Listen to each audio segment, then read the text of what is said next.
Hello दोस्तों, स्वागत है आपका अपने यूट्यूब चैनल अनुराग मैथ्स 2510 पर।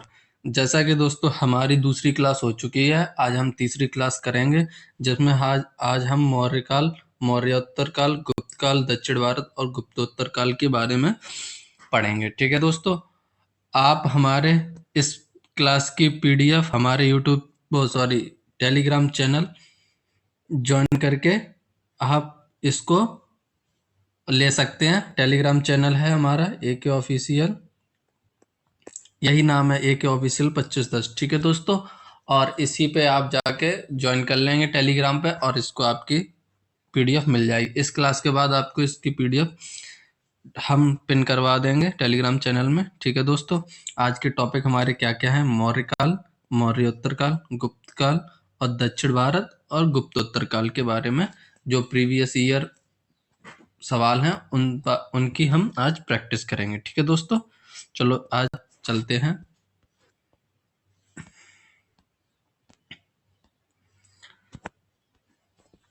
मौर्य काल पढ़ेंगे आज, पहला टॉपिक। ठीक है, मौर्य काल। चंद्रगुप्त मौर्य डैश में पैदा हुए थे 340 ईस्वी पूर्व। चंद्रगुप्त मौर्य, जिनका शासनकाल दे रखा है इसमें, किस वंश का शासक था? तो मौर्य वंश का। चंद्रगुप्त मौर्य डैश के प्रबल अनुयायी थे जैन धर्म के। किसके? जैन धर्म के। बिंदुसार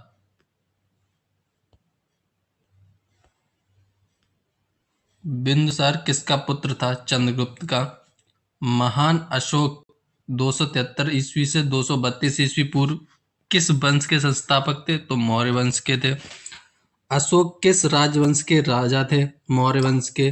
कलिंग का युद्ध वर्ष किस वर्ष में हुआ था? 261 ईस्वी पूर्व में। अर्थशास्त्र किसने लिखा था? तो चाणक्य ने लिखा अर्थशास्त्र। चाणक्य को डैश नाम से भी जाना जाता है? कौटिल्य के नाम से। चट्टानों को काटकर बनाई गई सबसे पुरानी वास्तुकला डैश में पाई जाती है? वो बिहार में पाई जाती है। सांची में स्थित बौद्ध स्मारकों का निर्माण किसने किया था? मौर्य राजवंशों ने। सांची के बौद्ध स्मारक डैश में हैं? मध्य प्रदेश में। कलिंग, धौली, भाब्रू, जौगढ़ में अशोक के किस अभिलेख में बौद्ध ग्रंथ का उल्लेख मिलता है? भारबू में मिलता है। सम्राट अशोक के समकालीन श्रीलंका के शासक कौन थे? तो तिस्स थे। कौन थे श्रीलंका के समकालीन शासक सम्राट अशोक के? तिस्स थे। मौर्य काल में भूमि, खान, चरागाह, वाणिज्य में से किस विषय पर सिर्फ राज्य का ही अधिकार था? खान पर। कौटिल्य प्रधानमंत्री थे चंद्रगुप्त मौर्य के। मौर्य वंश के सबसे प्रसिद्ध शासक कौन थे? अशोक थे। कौन थे? अशोक। अशोक ने अधिकांश अभिलेख किस भाषा व लिपि में है? वो प्राकृत एवं ब्राह्मी लिपि में है। चाणक्य का दूसरा नाम क्या है? विष्णुगुप्त। अर्थशास्त्र किस विषय पर लिखी गई पुस्तक है? वो राजनीति पर लिखी गई पुस्तक है। ठीक है दोस्तों, अब आगे।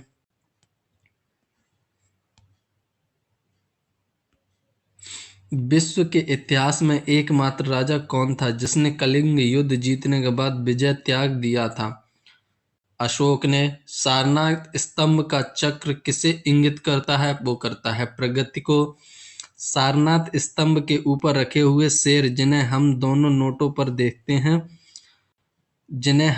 नोटों पर देखते हैं, वास्तुकला में किस पदार्थ का नक्काश है? किस पदार्थ पर नक्काशित है? वो किस पर है? पत्थर पर।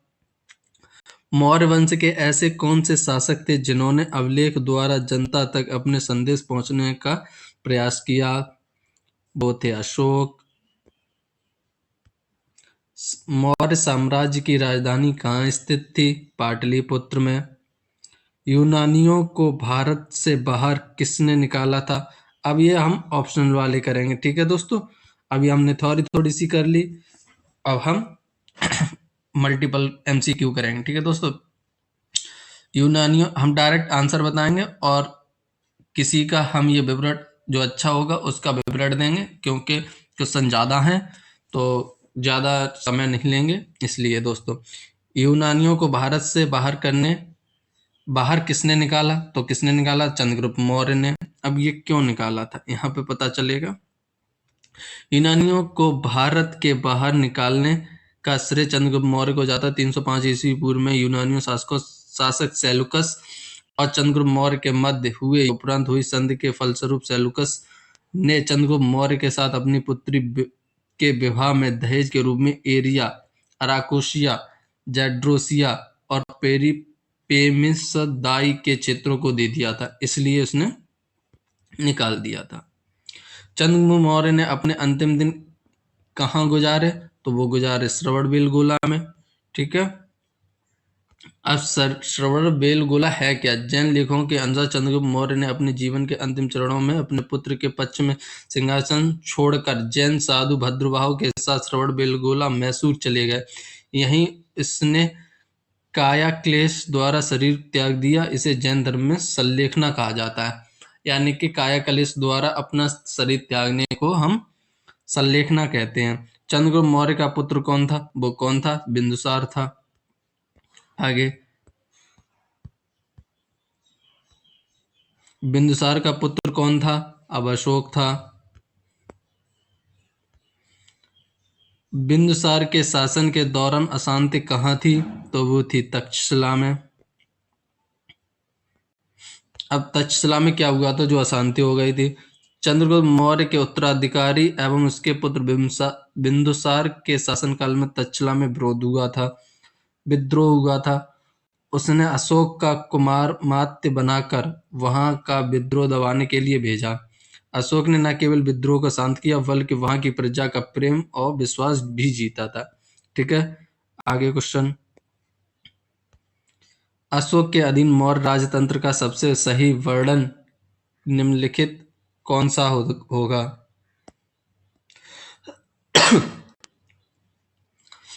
तो होगा प्रबुद्ध स्वेच्छाचारी शासन। ठीक है, ए ऑप्शन करेक्ट होगा। अशोक की प्रशासनिक नीति में भारी परिवर्तन किस घटना में आया? वो किस में आया? कलिंग युद्ध में, क्योंकि उसने जब बहुत सारे लाशें देखी तब उसका हृदय परिवर्तन हो गया था। निम्नलिखित में से वह कौन व्यक्ति है जिसका नाम देवा नाम प्रियदर्शी था? तो मौर्य राजा अशोक का नाम प्रियदर्शी, देवा नाम प्रियदर्शी था। मौर्य सम्राट अशोक के अभिलेखों में से उसे देवा नाम प्रियदर्शी या देवा नाम प्रियदर्शी तथा राजा आदि की उपाधियों से संबोधित किया गया है। मास्की, गुर्जरा, निट्टूर तथा उदेगोलम लेखों में उसका नाम अशोक मिलता है तथा पुराणों में उसे अशोक वर्धन कहा जाता है। ठीक है।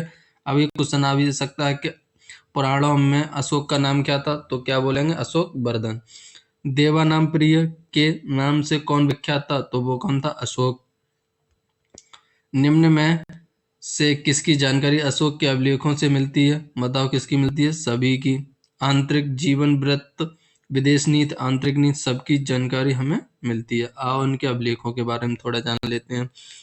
अशोक का इतिहास हमें मुख्यतः उसके अभिलेखों से ही ज्ञात होता है। उसके अभिलेखों का विभाजन 3 वर्गों में किया जा सकता है: एक शिलालेख, स्तंभलेख और गुहालेख। शिलालेख 14 विभिन्न लेखों का एक समूह है जो 8 भिन्न भिन्न स्थानों से प्राप्त किए। इनसे अशोककालीन विदेश नीतियों, आंतरिक नीति तथा जीवन वृत्त की जानकारी प्राप्त होती है। अशोक के अधिकांश अभिलेख प्राकृत भाषा ब्राह्मी लिपि में लिखे हुए हैं। केवल 2 अभिलेख सहबाजगढ़ी एवं मानसेरा की लिपि ब्राह्मी में न होकर खरोष्टी है। ठीक है दोस्तों। कलिंग युद्ध के बाद निम्न में से किसने महाराज अशोक के रूपांतरण को दर्ज किया था? इसका ऑप्शन है रॉक एडिक्ट 13, यानी कि 13वें शिलालेख में कलिंग युद्ध के संदर्भ में स्पष्ट साक्ष्य मिलते हैं। यह घटना अशोक के अभिषेक के 8वें वर्ष अर्थात 261 ईस्वी पूर्व में घटित हुई। इस अभिलेख में उसने कलिंग युद्ध से हुई पीड़ा पर दुख और पश्चाताप व्यक्त किया है और युद्ध त्याग की घोषणा की है। कलिंग युद्ध किस वर्ष में हुआ था? ये 261 बीसी में हुआ था, यानी कि ईस्वी पूर्व। ठीक है।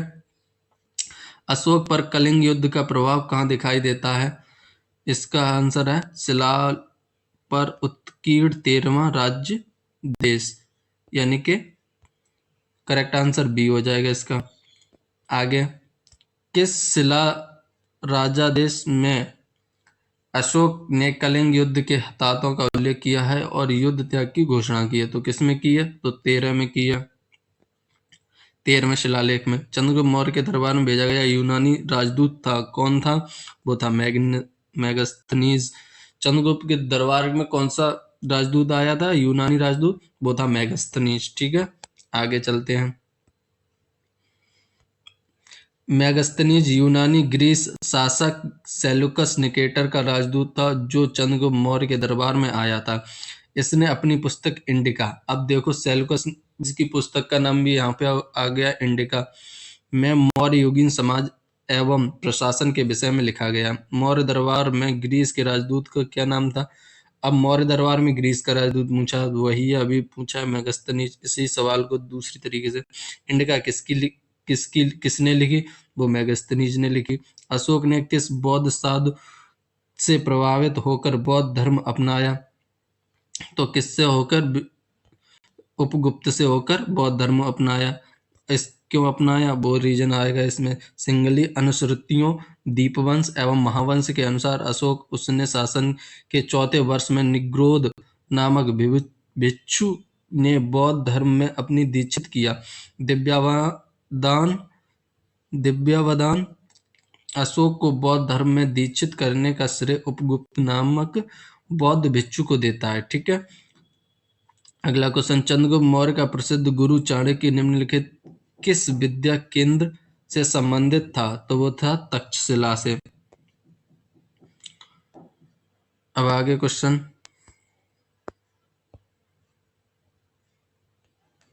मौर्य काल के दौरान शिक्षा का सबसे प्रसिद्ध कौन था? तो वो था तक्षशिला ही था सबसे प्रसिद्ध मौर्य काल में। मौर्य काल में शिक्षा का सर्वाधिक प्रसिद्ध केंद्र तक्षशिला था। यहाँ विश्व भर के लोग पढ़ने आते थे। यहाँ वर्तमान इस्लामाबाद पाकिस्तान की राजधानी से कुछ ही दूरी पर पश्चिम में स्थित चंद्रगुप्त मौर्य ने सैनिक शिक्षा तक्षशिला से प्राप्त किया था। चाणक्य यहाँ का प्रसिद्ध आचार्य भी था। अर्थशास्त्र के लेखक किसके समकालीन थे? तो वो थे चंद्रगुप्त मौर्य के समकालीन अर्थशास्त्र के लेखक। अर्थशास्त्र की रचना किसने की? वो चाणक्य ने की। चाणक्य यानी कि कौटिल्य भी बोलते हैं उन्हें। ठीक है, आगे, अशोक के शिलालेख किस लिपि में खुदे हुए हैं? गुदे हुए होते, खुदे हुए नहीं, ब्राह्मी लिपि में। अशोक के अभिलेखों को वाजगढ़ी और मानसेर के अभिलेख खरोष्टी लिपि में, तक्षशिला और लगमान अभिलेख आर्मेयिक लिपि में, सरेकुना अभिलेख मारमेयिक एवं ग्रीक लिपि में उत्कीर्ण हैं। इसके अलावा सभी अभिलेख लघु शिलालेख, स्तंभलेख और लघु स्तंभलेख ब्राह्मी लिपि में उत्कीर्ण हैं। ठीक है दोस्तों, आगे हम बात करेंगे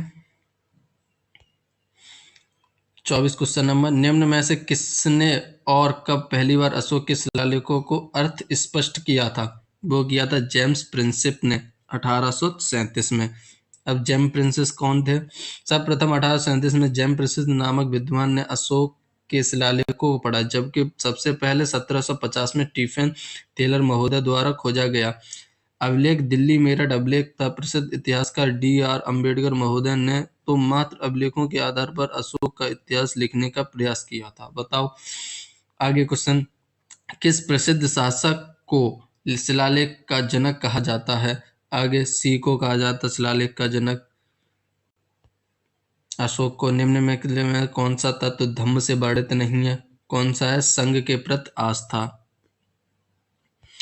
धम्म में वर्णित किसके पक्षी प्राणियों की हत्या न करना, प्राणियों को क्षति न पहुंचाना, माता पिता की सेवा करना, भातृभाव, दान पुण्य, अल्प व्यय, अल्प संचय इत्यादि धम्म में संघ के प्रति आस्था संबंधित कोई तत्व वर्णित नहीं है। आगे क्वेश्चन, मौर्य वंश के शासन के दौरान स्थानिक कौन था? तो वो था जिला प्रशासनिक, नाम था उसका। स्थानिक को जिला प्रशासन कहते हैं। क्यों कहते हैं? राजवंश के शासन के दौरान स्थानिक जिला प्रशासन होता था। मैगस्थनीज ने नगर के प्रमुख अधिकारी को एस्ट्रोनोमाई कहा। इसके अनुसार जिले का अधिकारी एग्रोनोमाई था। ठीक है, क्या कौन था? एग्रोनोमाई। इसके बाद हम पढ़ेंगे दोस्तों मौर्योत्तर काल। ठीक है दोस्तों, मौर्य वंश के तत्काल बाद किस वंश ने आकर मगध राज्य पर शासन किया? किसने किया? वो शुंग वंश ने किया था। अंतिम मौर्य सम्राट बृहदत्त की हत्या करके पुष्यमित्र शुंग द्वारा 184 ईस्वी में शुंग वंश की स्थापना की गई। ठीक है दोस्तों, मौर्य वंश का अंतिम शासक कौन था? ये बहुत ज्यादा पूछा जाता, वो था बृहद्रथ। ठीक है, कौन था? बृहद्रथ। अब हम बात करेंगे मौर्योत्तर काल की। जैसे हमने मौर्य काल पढ़ा, वैसे ही हम मौर्योत्तर काल भी पढ़ेंगे। ठीक है दोस्तों, तो बने रहिए आप हमारे साथ। आप चैनल पे नए हैं तो हमारे वीडियो को like and share and subscribe करते रहें दोस्तों। चलो आगे बात करते हैं। तक्षशिला विश्वविद्यालय किन दो नदियों के बीच में है? सिंधु और झेलम नदी के बीच में है। जूनागढ़ शिलालेख किस भाषा का पहला शिलालेख माना जाता है? संस्कृत का। अष्टाध्यायी किसकी रचना है? वो पाणिनि की रचना है। आगे, अमरावती कला विद्यालय किस क्षेत्र में सातवाहनों के संरक्षण में विकसित हुई है? वो आंध्र प्रदेश में। गंधार कला शैली के अंतर्गत किसकी जीवन की तरह मूर्तियां बनाई जाती थीं? बुद्ध में। मथुरा कला विद्यालय की आकृतियां डैश की बनी होती थीं? धब्बेदार लाल पत्थर। आगे, योग दर्शन के प्रतिपादक कौन थे? वो थे पतंजलि। पूर्व गुप्त काल में लोहा, सोना, टिन एवं चांदी में से कौन सी वस्तु निर्यात की सामग्री नहीं थी? वो थी टिन। कल्हड़, मैत्रेय, कालिदास एवं पाणिनि में से कौन संस्कृत का प्रथम व्याकरणविद था? वो था पाणिनि। गंधार कला किस दो कलाओं का संयोजन है? वो है हिंद और यूनानी कला का। कौन सी कला? गंधार कला।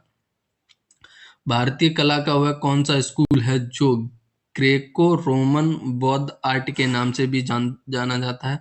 वो है गंधार। अब आगे, सलवार, कुर्ता, टोपी आदि जैसे सिले हुए कपड़े किसके द्वारा लाए गए? कुषाण, शक तथा पार्थियन द्वारा। ठीक है। सातवाहन साम्राज्य के संस्थापक कौन थे? शिमुक था। अब ये कुछ मंदिर हैं दक्षिण भारत के, उन पर जरा एक नजर देखेंगे। महाकाल मंदिर उज्जैन में। श्रृंगेरी मठ चिकमगलूर जिला में। ठीक है दोस्तों। सूर्य मंदिर कोणार्क। जैन मंदिर खजुराहो। नोट, खजुराहो के मंदिर वैष्णव शैव शक्त एवं जैन धर्म से संबंधित हैं। पाणिनि द्वारा रचित पुस्तक का नाम क्या है? अष्टाध्यायी। ठीक है दोस्तों, अब बात हम करेंगे इनके वर्णन एमसीक्यू की। ठीक है दोस्तों, मिलिंद पन्हाव क्या है? ये है एक बौद्ध पाठ है। ठीक है, मिलिंद पान्हो एक बौद्ध पाठ का या ग्रंथ है जो इंडो ग्रीक शासक मिनेंडर एवं बौद्ध भिक्षु नागसेन के संवाद के रूप में रचित है। ठीक है।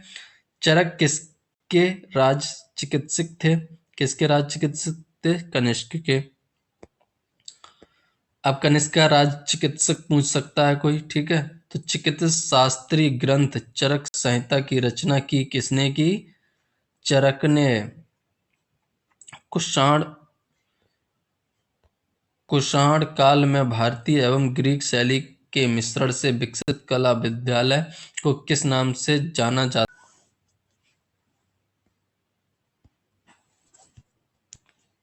किसमें जाना जाता था? गंधार कला में। गंधार कला कुषाण काल में विकसित हुई।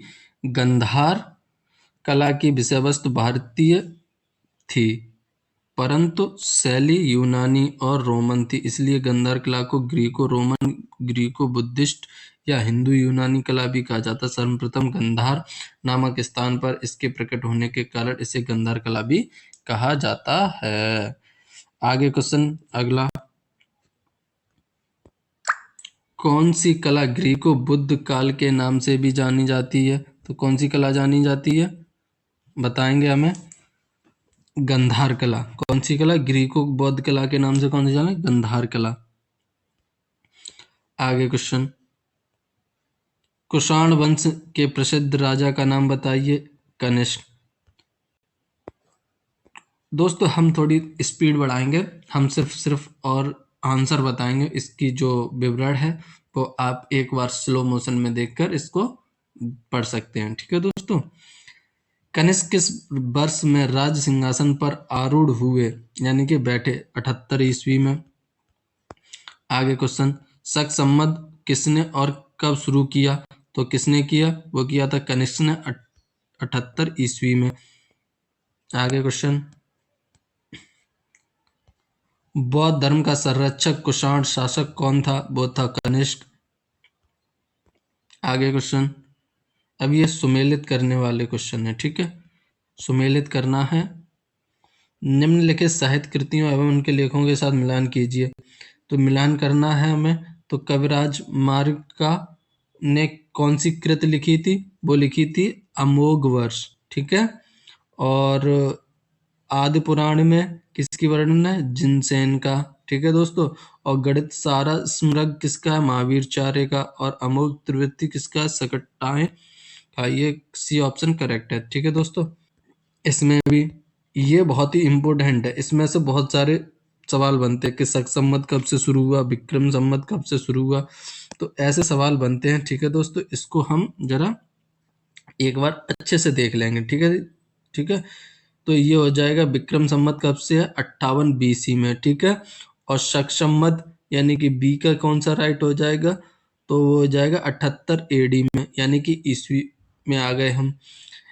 ठीक है दोस्तों, अब बात करेंगे इसके कलचुरी सम्मत की। कलचुरी सम्मत की कौन सी है? 320 AD। और इसका तो है ही गुप्त सम्मत, वो हो गया 278 जो बच्चा है। ठीक है दोस्तों, इसका करेक्ट आंसर बी। अब बात करेंगे आगे, गंधर कला शैली किसके शासन में पनपी थी या बनी थी? कनिष्क के शासन में। किसके शासन में? कनिष्क के शासन में। अब बात आगे, प्राचीन काल में निम्न में से कौन कलिंग का एक महान शासक था? कौन था? खारवेल। अब इसको थोड़ा विवरण खारवेल पढ़ लेते हैं। प्राचीन काल में खारवेल कलिंग का एक महान शासक था। इसके बारे में हमारे जानकारी का मुख्य स्रोत हाथी गुम्फा अभिलेख है। यह 2वीं सदी में ईसा पूर्व में शासक हुआ और तथा इसका संबंध कलिंग के चेद वंश से था। इसने अनेक विजय प्राप्त की, जिनसे मगध के शासक बृहस्पति मित्र तथा दक्षिण के सातवाहन शासक सातकर्णी पर विजय प्रमुख हैं। यह जिन तीर्थक के मूर्ति को मगध से कलिंग ले जाने में सफल रहा। इसने कृषि हेतु नहरों का निर्माण करवाया और प्राची नदी के दोनों तट पर महाविजय प्रसाद नामक महल बनवाया। यह जैन धर्म का अनुयायी था। इसने एरा महाराज, मेघवाहन, कलिंग गादिपति आदि उपाधियां भी धारण की थी। ठीक है, अब बात करेंगे इसके आगे क्वेश्चन की। राजा खारवेल किस चेद वंश से महानतम शासक था? तो वो था कलिंग। ठीक है, आगे क्वेश्चन। अब इसके बाद आएगा गुप्त काल। ठीक है दोस्तों, कलिंग शासक खारवेल ने संरक्षण दिया था, जैन धर्म को दिया था।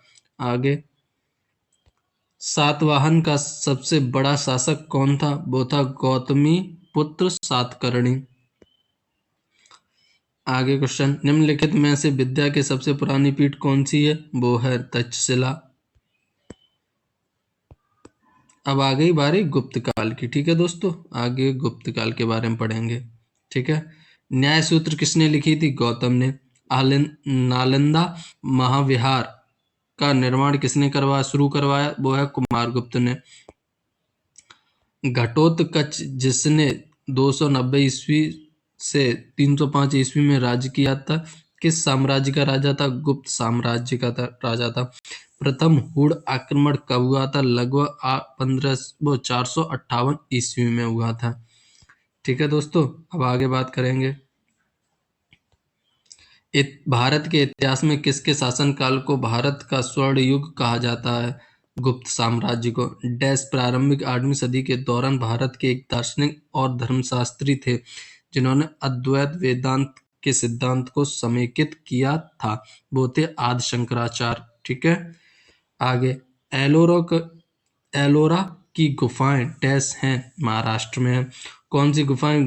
बौद्ध धर्म, हिंदू धर्म और जैन धर्म के धार्मिक कला की संस्कृत मिश्रण है एलोरा की गुफाएं। गुप्त वंश के किस शासक ने सबसे पहले महाराजाधिकार राज जैसी बड़ी उपाधि धारण की थी? यानी कि महाराजाधिराज जैसी नाम की बड़ी उपाधि किसने धारण की थी? वो की थी चंद्रगुप्त ने। किसने? चंद्रगुप्त ने। गुप्त चित्रों का सर्वश्रेष्ठ नमूना किस जगह पर है? अजंता की गुफाएं। चंद्रगुप्त के दरबारी कवि कौन थे? हर्षेण थे। ये बहुत क्वेश्चन पूछता है, चंद्रगुप्त के दरबारी कवि कौन है? वो है हर्षेण। प्रसिद्ध जंग प्रतिरोधी लौह स्तंभ कहाँ पर स्थित है? दिल्ली में। निम्नलिखित में से क्या अजंता गुफाओं के संबंध में सही नहीं है? बताओ क्या सही नहीं है? उनमें फूल पत्तियों के चित्र नहीं है, ये हैं जबकि। ठीक है दोस्तों, और आर्यभट्ट और कालिदास किस गुप्त शासक काल के दरबारी कवि थे? वो थे चंद्रगुप्त द्वितीय के दरबारी कवि। मेघदूत का लेखक कौन है? कालिदास है। इलाहाबाद स्तंभलेख भानुगुप्त का एरर शिलालेख पुलकेशन द्वितीय का एक अलोह स्थित शिलालेख और स्कंदगुप्त का भित्तरी शिलालेख में से किस अभिलेख शिलालेख में सती प्रथा का प्राचीनतम संदर्भ मिलता है? वो भानुगुप्त का एरर शिलालेख में सती प्रथा का प्राचीनतम संदर्भ मिलता है। आगे इसका एमसीक्यू पहला क्वेश्चन, महरौली में जंग रहित लौह स्तंभ किसने स्थापित किया? वो था गुप्त काल में। इसमें जंग नहीं लगती यानी कि। ठीक है, अब बात करेंगे आगे। गुप्त राजा जिसने विक्रमादित्य की पदवी ग्रहण की थी वह था कौन था? इसका चंद्रगुप्त द्वितीय। कौन था? चंद्रगुप्त द्वितीय। चंद्रगुप्त द्वितीय और किस नाम से जाना जाता है? वो जाना जाता है विक्रमादित्य के नाम से। आगे, गुप्त काल के चांदी के सिक्कों को कहते थे, क्या कहते थे? रुपयक। ठीक है, क्या कहते थे? रुपयक। गुप्तकालीन में सोने के सिक्कों को दीनार और चांदी के सिक्कों को रुपयक कहा जाता है। यानी कि सोने के सिक्कों को दीनार और चांदी के सिक्कों को रुपयक कहा जाता था। हर्षेण निम्नलिखित में राजा में से किसका राज्य कवि था? हर्षेण किसका राज्य कवि था? समुद्रगुप्त का। ठीक है, अब हर्षेण के बारे में थोड़ी जानकारी ले लेते हैं। हर्षेण समुद्रगुप्त का राज्य कवि था। हर्षेण ने इलाहाबाद प्रशस्त्र लेख की रचना की। समुद्रगुप्त को भारत का नेपोलियन कहा जाता है। समुद्रगुप्त ने अश्वमेधकर्ता की उपाधि धारण की तथा इससे कविराज भी कहा जाता है। लिच्छवी दोहित्र किसे कहते थे? यानी कि लिच्छवी दोहित्र किसको कहते थे? समुद्रगुप्त को कहते थे। इसका आंसर समुद्रगुप्त हो जाएगा। ठीक है, लिच्छवी दोहित समुद्रगुप्त को कहते थे। रोमन साम्राज्य के साथ भारत का व्यापार रोम पर किसके द्वारा आक्रमण के साथ समाप्त हो गया? तो वो हूणों के आक्रमण द्वारा समाप्त हो गया। रोमन से हमारा जो व्यापार साम्राज्य चलता था वो सब समाप्त हो गया। निम्न में किनके सिक्के संगीत के प्रति उनका प्रेम दर्शाते हैं?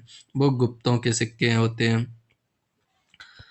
निम्नलिखित में से किसको अपनी विजयों के कारण भारत का नेपोलियन कहा गया है? वो समुद्रगुप्त को कहा गया है। ठीक है दोस्तों,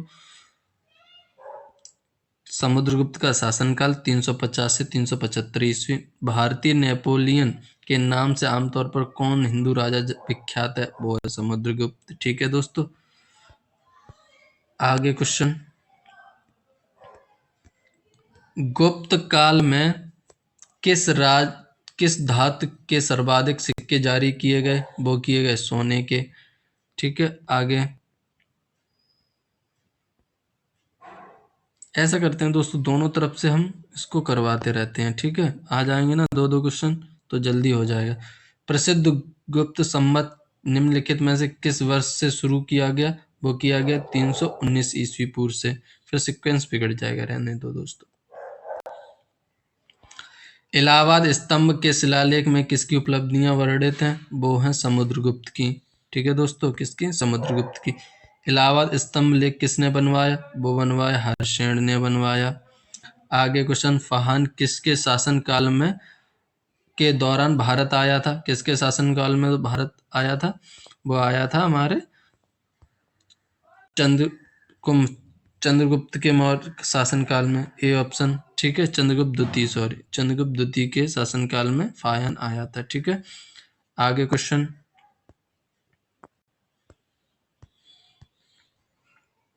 पंचतंत्र की कथाओं का संकलन किसने किया?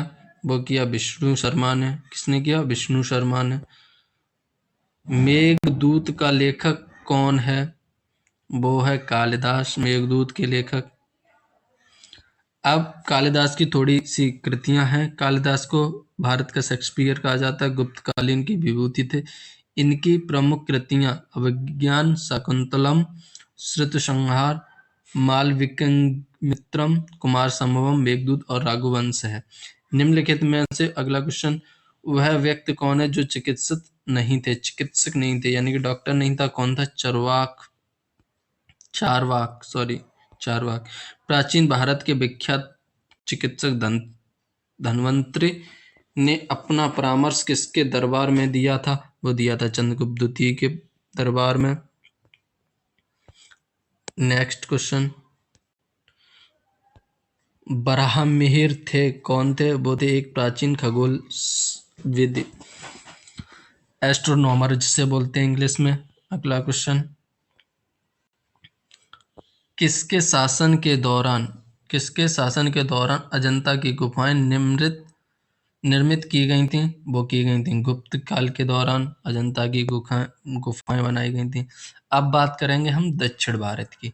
ये दक्षिण भारत और उसके समकालीन जो राजा चल रहे थे, यानी शासन कर रहे थे दक्षिण भारत में, उनकी हम यहाँ पर विवेचना यानी कि जानकारी प्राप्त। शिखर गोपुरम में से कौन सा द्रविड़ शैली के मंदिर वास्तुशिल्प की विशेषता है? वो सभी की है, इन सभी की है।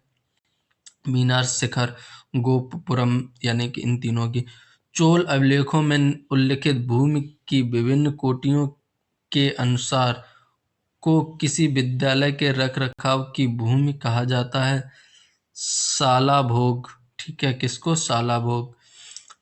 चोल अभिलेखों में उल्लिखित भूमि विभिन्न कोटियों के अनुसार डैश को गैर ब्राह्मण किसान स्वामी के भूमि कहा जाता है?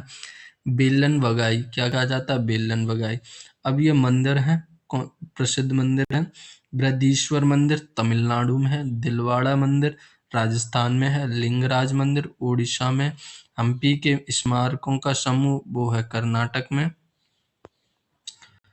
और प्रसिद्ध बृहदीश्वर मंदिर तंजावुर में है। ठीक है, तमिलनाडु में तो है, तमिलनाडु के तंजावुर में है। ठीक है दोस्तों, आगे बात करेंगे।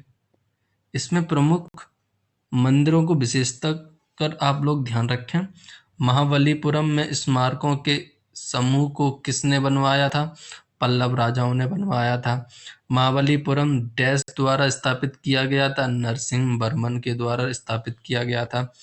बृहदीश्वर मंदिर तंजावुर में है, तमिलनाडु के तंजावुर में। चोल राजा को किस राष्ट्रकूट शासक के आक्रमण को झेलना पड़ा था? कृष्ण तृतीय के। किसके शासनकाल में हिंसांग ने पल्लवों की राजधानी कांचीपुरम का भ्रमण किया था? वो किया था नरसिंह वर्मन फर्स्ट के। चोल वंश से उभरने वाला पहला महत्वपूर्ण शासक कौन था? राजा राजचोल था। पल्लवों की राजधानी कहाँ थी? कांचीपुरम में थी। संगम साहित्य में किस राजवंशों का उल्लेख किया गया है? कदंब का। महाबलीपुरम के रथ मंदिर डैश का एक उदाहरण है? चट्टानों से कटे मंदिर। किसके? चट्टानों से कटे मंदिर। एलोरा में कैलाश मंदिर डैश का एक उदाहरण है? चट्टान से कटे मंदिर। चोलों द्वारा विकसित दक्षिण भारत के मंदिर की वास्तुकला की विशिष्ट शैली क्या है? द्रविड़ शैली। भारत का कौन सा हिस्सा मुख्य रूप से पल्लव तथा चालुक्य द्वारा शासित था? दक्षिणी। नेडियोन, उदयन, जेराल, नेदुजेराल एवं नेडुम में से कौन सा शासक संगम राज्य चेर से संबंधित नहीं था? वो था नेडियोन। किस सदी के बाद दक्षिण भारत में भूदान देने की प्रथा खूब चल पड़ी? 8वीं सदी में। संगम साहित्य के संरक्षक कौन थे? पांड्य थे। कौन थे? पांड्य। आगे महाबलीपुरम स्थित एकाश्मी शैल मंदिरों का प्रसिद्ध नाम क्या है? रथ। नरसिंह वर्मन फर्स्ट, महेंद्र वर्मन फर्स्ट, परमेश्वर वर्मन फर्स्ट एवं नदी वर्मन में से कौन से पल्लव राजा ने चालुक्य सम्राट पुलकेशिन द्वितीय को पराजित करके और उसका वध करके वातापीकोण का खिताब हासिल किया था? नरसिंह वर्मन फर्स्ट ने। किसने? नरसिंह वर्मन फर्स्ट ने। आगे अब हम बात करेंगे इनके एमसीक्यू की। दोस्तों, संगम काल में रोमन व्यापार का केंद्र बताइए। वो क्या था? अरिकामेडु था। और चोल अभिलेखों में उल्लिखित भूमि विभिन्न काटियों में के अनुसार डैश जैन संस्थानों को दान में दी गई हुई भूमि कहा जाता था? वो कहा जाता पल्लेचंदम। आगे बात करेंगे क्वेश्चन की। गंगा को उत्तर से दक्षिण ले जाने वाला चोल राजा कौन था? वो था राजेंद्र चोल। चोल वंश भारत के किस भाग में अधिकतर शासन करते थे? वो थे दक्षिण भाग में करते थे। अब बात करेंगे आगे दोस्तों। चोल राजा लिखित में से कौन सी पदवी धारण नहीं की थी? कौन सी पदवी धारण नहीं की थी? त्याग समुद्र की पदवी धारण नहीं की थी। आगे निम्नलिखित में से किस चोल ने लंका सिंहल को पहले जीता था? वो जीता था राजा राज प्रथम ने जीता था। किसने जीता था? राजा राज प्रथम ने। अब बात करेंगे आगे। अधिकांश चोल कालीन मंदिर किस देवी देवताओं को समर्पित हैं? वो शिव को समर्पित हैं। किस चोल शासक ने श्रीलंका के उत्तरी भाग को जीतकर अपने साम्राज्य का प्रांत बनाया? वो किसने? राजा राज ने बनाया। किसने बनाया? राजा राज ने। अब बात करेंगे आगे दोस्तों, ठीक है। तेरी माँ। उत्तर मेरू शिलालेख से किसके शासन से संबंधित जानकारी मिलती है? किसके? चोल वंश के शासन की जानकारी मिलती है। किस चोल शासक ने नई राजधानी गंगकोंडा चिल्लपुरम का निर्माण किया था? किसने? राजेंद्र फर्स्ट ने। अब बात करेंगे आगे। राजाओं का शासन था चोल राजाओं का शासन था कहाँ पे? तमिलनाडु पर था। अब बात करेंगे आगे। प्राचीन चोल साम्राज्य की राजधानी कहाँ पर थी? वो थी उदयपुर में थी। कहाँ पे थी? उदयपुर में। राष्ट्रकूटों की प्रारंभिक राजधानी निम्नलिखित में से कौन सी थी? एलोरा थी। कौन सी थी? एलोरा। अब बात करेंगे आगे क्वेश्चन की। एलोरा में कैलाश मंदिर का निर्माण किसने करवाया था? वो करवाया था कृष्णदेव फर्स्ट ने करवाया था। और एलोरा में प्रसिद्ध शिव मंदिर का निर्माण किसने करवाया था? वो करवाया था राष्ट्रकूट शासक कृष्ण फर्स्ट ने करवाया था। एलोरा में गुफाएं और शैलकृत मंदिर हैं। वो हैं हिंदू, बौद्ध और जैन के मंदिर हैं। निम्नलिखित में से कौन सी पुस्तक राष्ट्रकूटों के राजा अमोघवर्ष ने लिखी थी?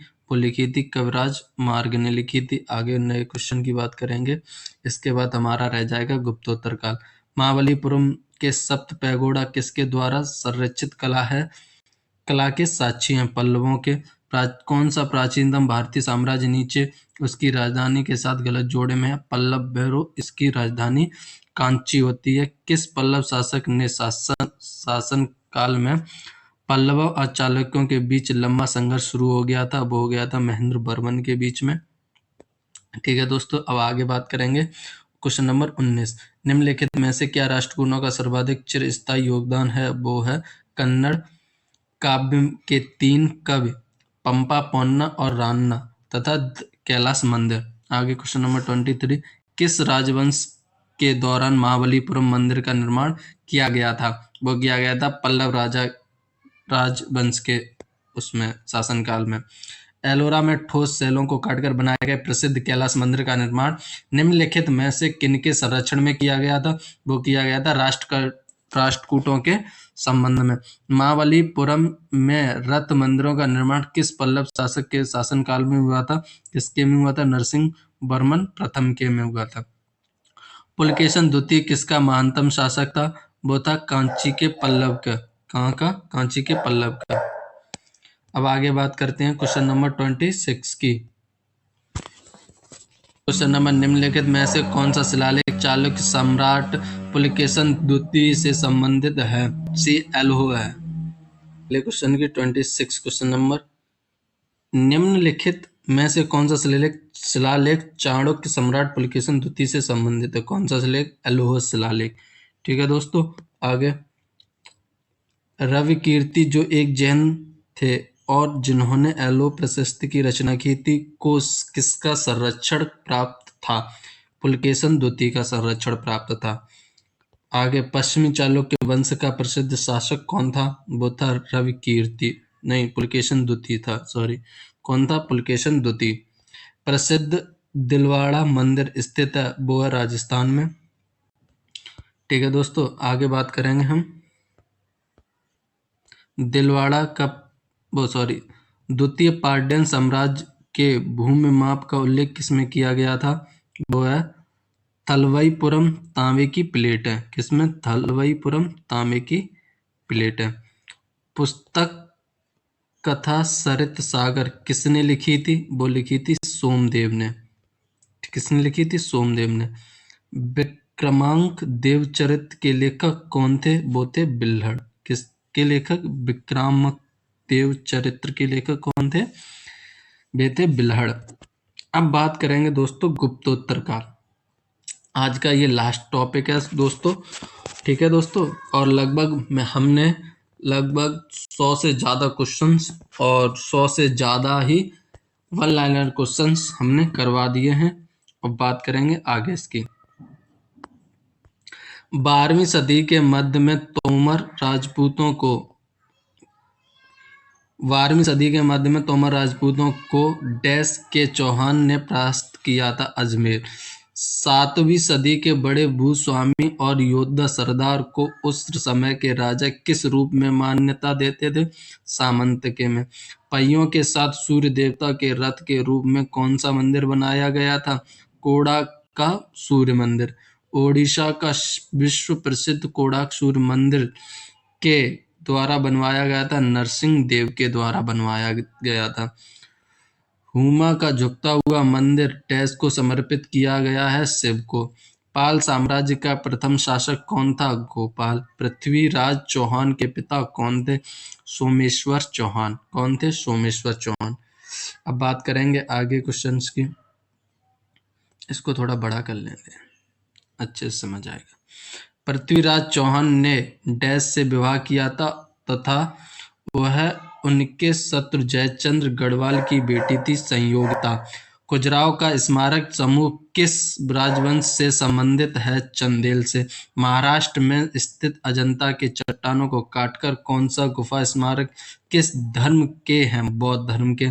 अजंता की गुफाएं डैश में है? महाराष्ट्र में। शिव गुफा कहाँ स्थित है? एलिफेंटा गुफा में। आगे बात करेंगे, ये गुफाएं मुंबई हार्बर में स्थित शिल्प गुफाओं का एक नेटवर्क है, एलिफेंटा। एलिफेंटा की गुफाएं किस देवता को समर्पित हैं? शिव को। उस कवि का नाम बताइए जिसने पृथ्वीरासो नामक एक कविता लिखी जिसमें पृथ्वीराज चौहान के जीवन का वर्णन है? चंद्रवरदाई। किसने लिखी? चंद्रवरदाई ने। पाल वंश के पतन के बाद बंगाल में किस राजवंश ने अपना शासन स्थापित किया? वो है सेन वंश ने।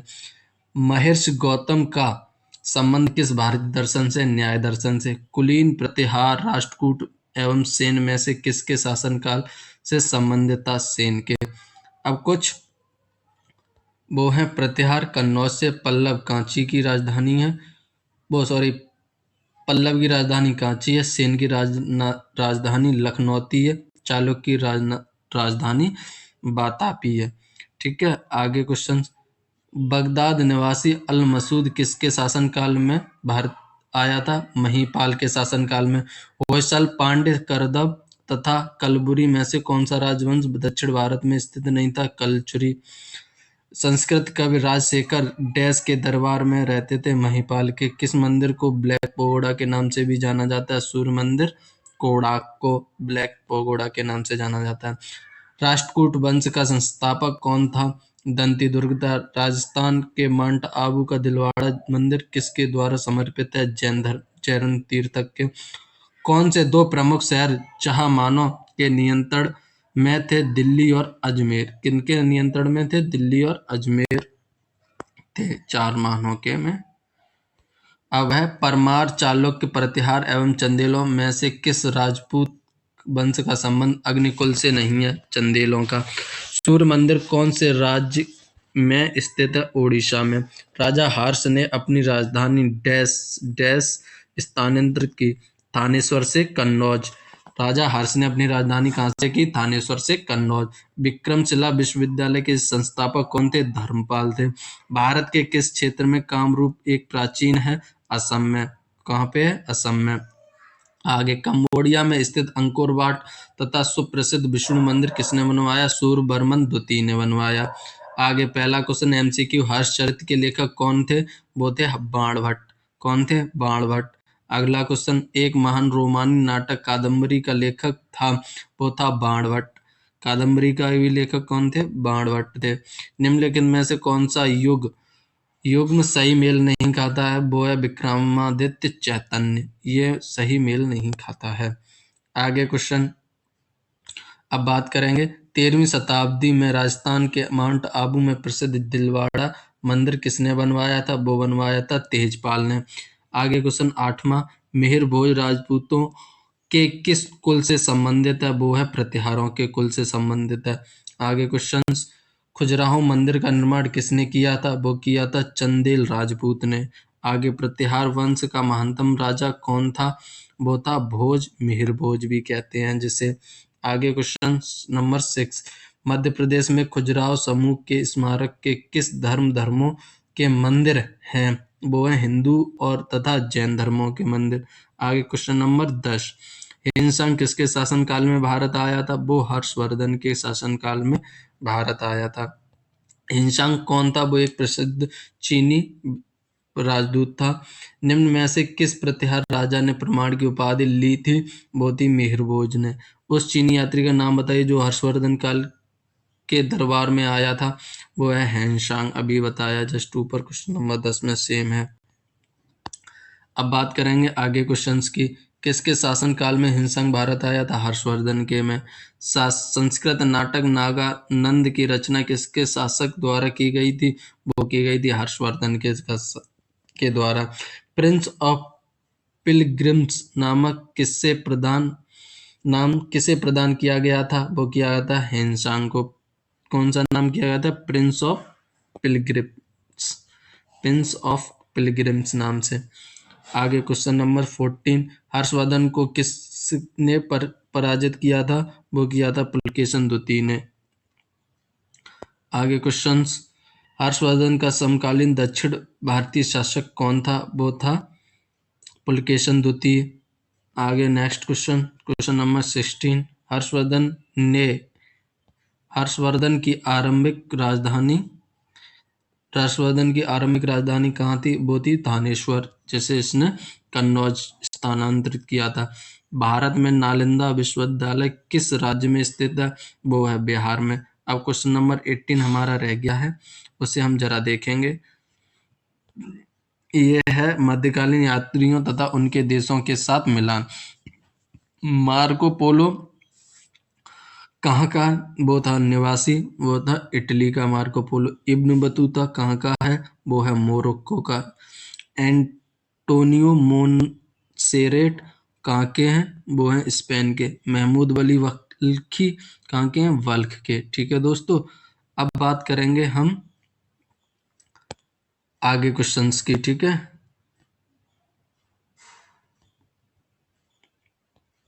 हम दोनों साइड एक साथ ही चल रहे हैं ताकि जल्दी हो जाए। अगला क्वेश्चन, श्रृंगेरी, बद्रीनाथ, द्वारका और पुरी में 4 मठ स्थापित किए थे। किसने किए थे? आदि शंकराचार्य द्वारा।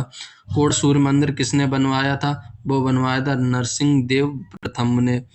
आगे क्वेश्चन नंबर 21, नालंदा विश्वविद्यालय को नष्ट करने वाला पहला मुस्लिम आक्रमणकारी था? कौन था? मोहम्मद बिन बख्तियार। गीत गोविंद के रचयिता कौन है? वो हैं जयदेव। कौन है गीत गोविंद के रचयिता? करने वाला मुस्लिम आक्रमणकारी कौन था? वो था बख्तियार, मोहम्मद बिन बख्तियार। गीत गोविंद के रचयिता कौन है? वो है जयदेव। ठीक है दोस्तों, आगे बात करेंगे। 738 ईस्वी में अरबों को पराजित किया था? वो किया था प्रतिहारों ने। सबसे पहले तोमर राजपूतों के काल में राजधानी बनी थी? वो बनी थी दिल्ली। तोमर की पहली राजधानी कहाँ बनी थी? दिल्ली। सांची का महान स्तूप है भी मध्य प्रदेश में। दिद्धा नाम की रानी ने भारत के किस भाग पर 980 से 1003 ईस्वी तक शासन किया था? वो था कश्मीर। अब बात करेंगे आगे क्वेश्चंस की। आज यही लास्ट क्वेश्चन थे दोस्तों, और हम अब क्लास 4 में हम करवाएंगे मध्यकालीन भारत, यानी मध्यकालीन इतिहास। और उसमें इसकी पीडीएफ भी आपको हमारे टेलीग्राम AK ऑफिशियल 2510 पर मिल जाएगी, और आने वाली जितनी भी वीडियो उसके नोटिफिकेशन वगैरह भी उसको टेलीग्राम में मिल जाएंगे, तब उसे ज्वाइन कर लें दोस्तों। ठीक है, तब तक के लिए जय हिंद, अपना ख्याल रखें दोस्तों। ठीक है।